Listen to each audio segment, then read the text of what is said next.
Ever wonder which boxing fights literally had grown men crying at ringside?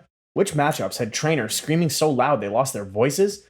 Today, we're counting down the greatest boxing wars that turned ordinary Saturday nights into legendary moments etched in sports history forever.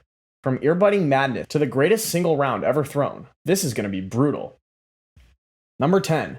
George Foreman vs. Ron Lyle, 1976. Let's kick this off with a heavyweight slugfest that HBO still uses to teach announcers what real drama looks like. January 24th, 1976, Las Vegas. Two former convicts turned heavyweight destroyers decided subtlety was for suckers. This wasn't boxing. This was organized assault with gloves on.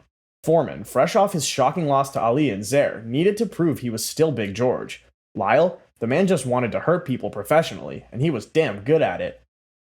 Round 4 alone had 5 knockdowns. 5. That's more knockdown than most modern heavyweights see in their entire careers. Foreman dropped Lyle. Lyle got up and dropped Foreman. Then Foreman returned the favor. It was like watching two grizzly bears fight over the last salmon, except the salmon was consciousness itself. The crowd at Caesar's Palace didn't know whether to cheer or call 911. When Foreman finally stopped Lyle in round 5, both men looked like they'd been through a car accident. Fun fact, Foreman later said this fight hurt him more than losing to Ali. That's saying something when you got rope-a-doped into boxing immortality. Number 9. Sugar Ray Leonard vs. Thomas Hearns, 1981. September 16th, 1981, the fight that proved even pretty boys could throw hands like savages. This welterweight unification bout had everything: speed, power, and enough strategy changes to make a chess grandmaster dizzy. Hearns came out boxing like a 6'1" praying mantis, using that 78-inch reach to turn Leonard's face into a speed bag. For 6 rounds, Sugar Ray looked more like Splenda Ray. His corner was panicking, the crowd was stunned, and Hearns was cruising. Then Leonard said screw it and went full Street Fighter mode. The transformation was insane. Leonard started walking through punches that would drop normal humans, turned the fight into a phone booth war, and suddenly the hitman was getting hit, man. By round 13, Hearns' legs were doing the stanky leg before that was even a dance. Round 14, Leonard unleashed a combination so vicious, referee Davey Pearl had to save Hearns from becoming a permanent resident of Dream Street. Angelo Dundee's between-round speech to Leonard, "You're blowing it, son," became the most famous corner pep talk until Mickey told Rocky to eat lightning. The fight generated $35 million in revenue, which in 1981 money is approximately $7 billion today. Okay, not really, but it was massive. Number 8. Mike Tyson vs. Evander Holyfield 2, 1997. June 8th, 97. The night boxing went full Hannibal Lecter. Look, we all know why this fight is famous, but let's talk about what led to Mike Tyson deciding Evander's ear looked like a snack. Holyfield had already shocked the world by beating Tyson 7 months earlier. Mike's aura of invincibility was gone, and going into the rematch, Iron Mike was desperate. But Holyfield came to fight, using his jab like a piston and frustrating Tyson with veteran moves and, let's be honest, some creative headbutting. By round 3, Tyson was getting outboxed, outmuscled, and outthought. So naturally, he chose the most logical response: attempted cannibalism. The first bite took a chunk out of Holyfield's right ear. Referee Mills Lane deducted 2 points but let the fight continue because apparently one ear bite wasn't enough for a DQ in 97. But Tyson wasn't done with his Vegas buffet. He went back for seconds on the other ear. The aftermath was pure chaos. Holyfield jumping around pointing at his ear, Tyson trying to get at Holyfield's corner, and 16,000 people at the MGM Grand collectively losing their minds. The Nevada State Athletic Commission fined Tyson $3 million and revoked his license, the most expensive meal in Vegas history. Number 7. Floyd Mayweather vs. Manny Pacquiao. May 2nd, 2015, the fight that took 6 years to make and generated more money than some countries' GDP.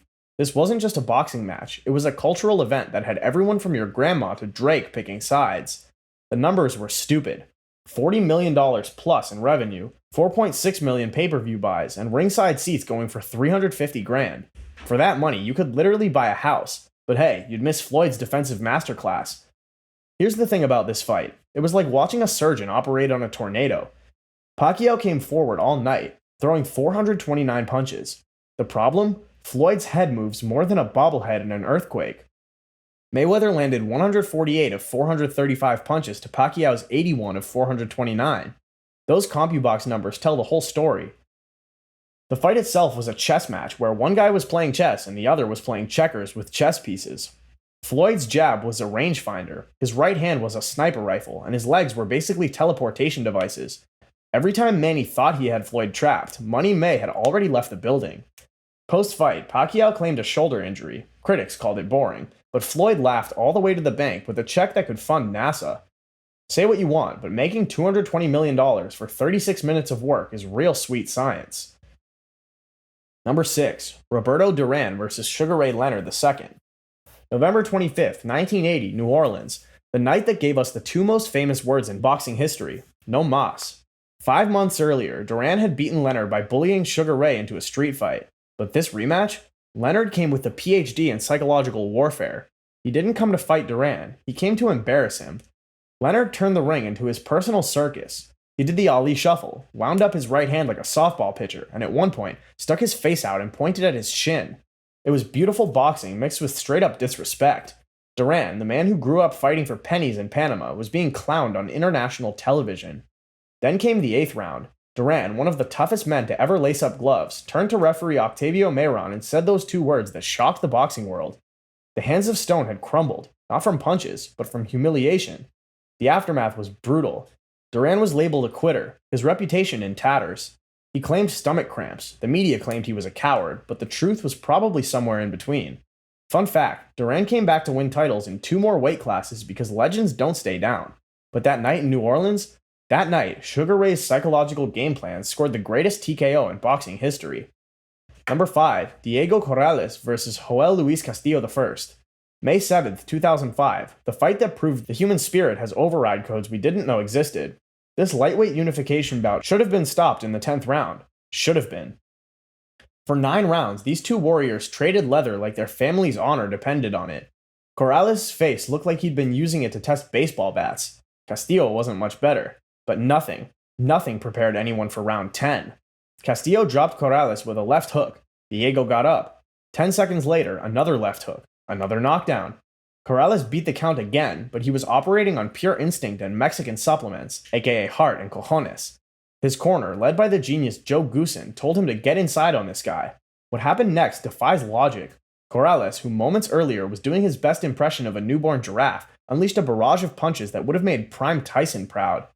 A massive left hook wobbled Castillo, and Corrales followed with a combination that had referee Tony Weeks diving in to save Castillo from decapitation. The place went absolutely insane. Press row was standing. Grown men were crying.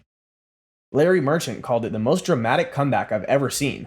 Corrales had been down twice in the round, hurt badly, and somehow found a reservoir of violence that shouldn't have existed. Sadly, Corrales died in a motorcycle accident 2 years later, but this fight made him immortal. Number 5, Muhammad Ali versus George Foreman. October 30th, 1974, Kanasha Zaire.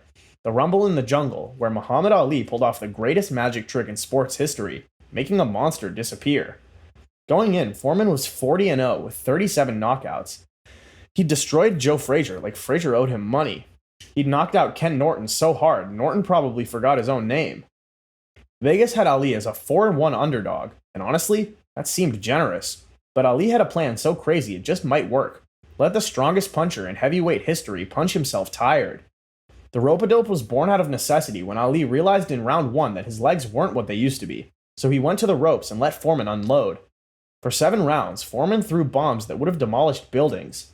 Ali took them on his arms, his shoulders, occasionally his head, all while talking trash. "That all you got, George? They told me you could punch. Show me something, George." By round 8, Foreman was exhausted, demoralized, and ripe for the pickin'.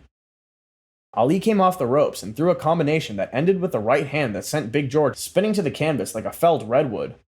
The count reached 10, and suddenly Ali was champion again. Having just beaten the unbeatable, this fight changed everything. It proved Ali was more than an athlete, he was an artist. It also proved that sometimes the best strategy is the one that makes absolutely no sense until it works perfectly. Don King made his bones promoting this fight, and boxing was never quite the same. Number 3, Marvin Hagler versus Thomas Hearns. April 15th, 1985, Las Vegas. 8 minutes of violence so intense, scientists are still studying the footage to understand how human beings survived it. Forget everything you know about feeling out rounds. These two came out like they were late for something and needed to kill each other quickly. The opening bell rang, and both men started throwing haymakers that could have knocked out a rhino. Round 1 alone is studied in boxing gyms worldwide as how to compress an entire fight into 3 minutes. Hearns was landing bombs. Hagler was walking through them like the Terminator. At one point, Hearns landed a right hand that opened a gash on Hagler's forehead so big you could practically see his thoughts. But here's what made Marvelous Marvin marvelous. He looked at that cut like it was a motivation poster. Between rounds, his corner was going crazy trying to stop the bleeding. The doctor was hovering. Everyone knew the fight could be stopped at any moment. Round 2 was Hagler saying, "Not today, Satan." He went after Hearns like Hearns had insulted his mother, his dog, and his favorite restaurant. By round 3, with blood streaming down his face like a horror movie, Hagler caught Hearns with a right hand that sent the hitman to the canvas harder than the stock market in 1929. Referee Richard Steele counted, but he could have counted to 100. Hearns was visiting other dimensions. 8 minutes, 3 seconds of total war. Fun fact, the fight was so intense, Emmanuel Stewart said he was praying for the bell after round 1 because he thought he might have a heart attack. That's not hyperbole, that's just Hagler Hearns. Number 2, Muhammad Ali vs. Joe Frazier I. March 8, 1971, Madison Square Garden. The fight of the century, and for once, the hyperbole was understated. This wasn't just a boxing match, it was a cultural earthquake. Ali, recently returned from his exile for refusing the draft, represented the counterculture. Frazier, the working man's champion, represented traditional America. It was Democrat versus Republican, Beatles versus Elvis, change versus tradition, all wrapped up in leather gloves. The Garden was packed with 20,455 people and another 300 million watching worldwide. Frank Sinatra was shooting photos at ringside. Burt Lancaster was doing commentary. The celebrities in attendance read like a who's who of the 1970s. Tickets were being scalped for $700 in 1971 money.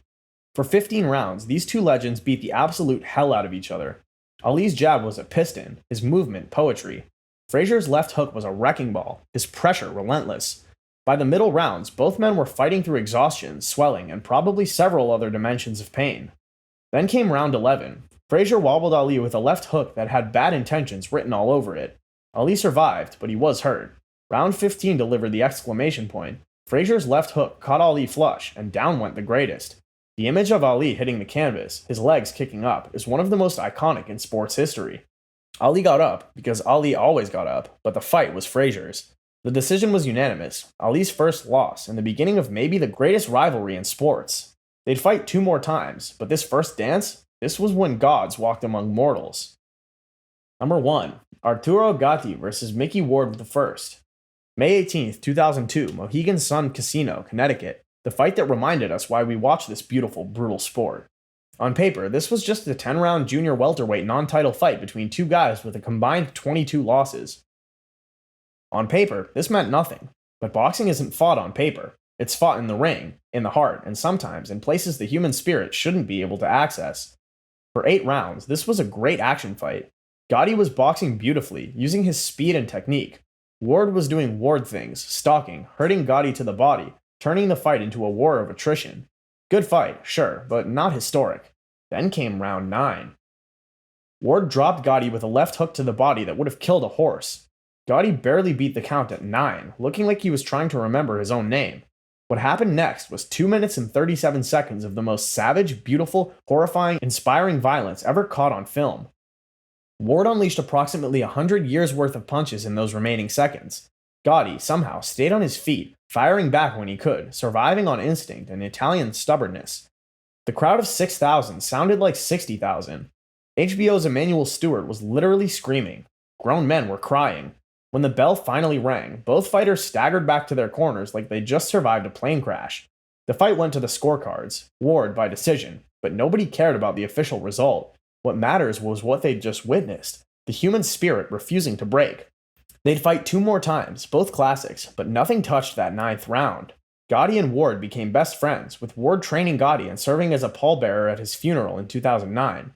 Their bond, forged in violence, proved that boxing, at its best, is more than just fighting. It's about finding out who you really are when everything hurts, and quitting would be much easier than continuing. That's why Gatti Ward won, round 9, is the greatest moment in boxing history, because in those 3 minutes, 2 men showed us what we could all be if we refused to give up. Bloodied, battered, but unbroken.